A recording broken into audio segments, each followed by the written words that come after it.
Good evening everyone. আজকে 17ই April, Wednesday. আমি কুন্তল। আমি এই মুহূর্তে গুরগাঁওতে রয়েছি। আমি গুরগাঁওতে আসার পর প্রথম দুদিন হোটেলে ছিলাম। আজকে আমি একটা পিজি ফাইনালাইজ করে পিজিতে শিফট করলাম। তো আপনাদের পিজি ডিটেলসটা একটু দেখিয়ে দিচ্ছি। এই আমার এন্ট্রেন্স, এটা আমার এন্ট্রেন্স দিয়ে ঢুকেই বাঁদিকে একটা কাপবোর্ড টাইপের আছে, যেটা বেসিক্যালি ওপরে খানিকটা জায়গা, মানে যতটা প্রয়োজন একজন মানুষের জন্য, দ্যাটস কাভারিং ইট।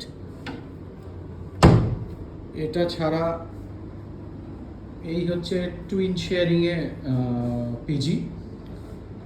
এখানের সিস্টেমটা হচ্ছে, এই বিল্ডিংটা যেমন পুরোটাই হচ্ছে একটা পিজি, অনেকগুলো রুমস রয়েছে, সেই প্রত্যেকটা রুমে এরকম টুইন শেয়ারিং করে বেডস রয়েছে এবং দুজন করে থাকতে পারে। এই মুহূর্তে আমি এই ঘরটা নিয়েছি, এটা 4 তলার উপরে, 403 নম্বর ঘর। এটা হচ্ছে অ্যাকচুয়ালি এটা গুরগাঁওয়ের একটু সাবাবসের দিকে, মানেসারে, sector 1-এ।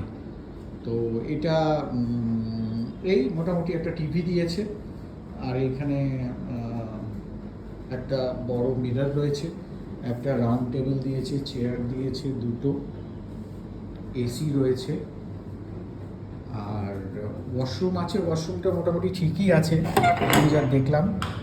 So washroom is okay.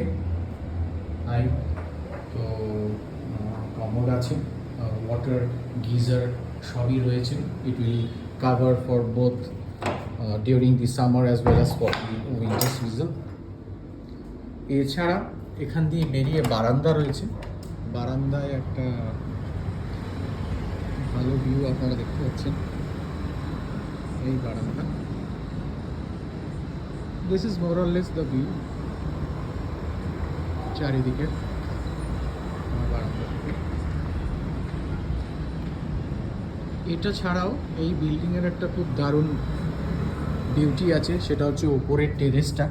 উপরের টেরেসটা আমি আরেকদিন দেখাবো, আজকের জন্য এইটুকুই। কেমন লাগলো, আপনাদের যদি কোনো ফিডব্যাক থাকে আমাকে জানাবেন, বা আপনাদের নলেজে যদি কোনো ভালো পিজি থাকে গুরগাঁও এরিয়াতে, তাহলেও আমাকে জানাবেন। কারণ আমার এটা নিচ্ছে হচ্ছে 13,000 টাকা per month including food. But the problem is that the food is only veg, as we all know. এইখানে ভেজটাই বেশি থাকে। এই আশেপাশের যত পিজি আছে সবেতেই they provide only veg food. They will provide food from Monday to Friday twice, that is ব্রেকফাস্টে দেবে আর ডিনারে দেবে। আর শনিবার এবং রবিবার এরা ব্রেকফাস্ট দেবে, লাঞ্চ দেবে এবং ডিনার দেবে। That's it. কেমন লাগছে ব্লগগুলো জানাবেন, কমেন্টস করবেন, যাতে করে I will try to rectify myself from the details that you provide or the feedbacks you provide. Feedback থেকেই তো আরও ডেভেলপ করে এগিয়ে নিয়ে যাবো। দ্যাটস ইট, থ্যাংক ইউ, সবাই ভালো থাকবেন।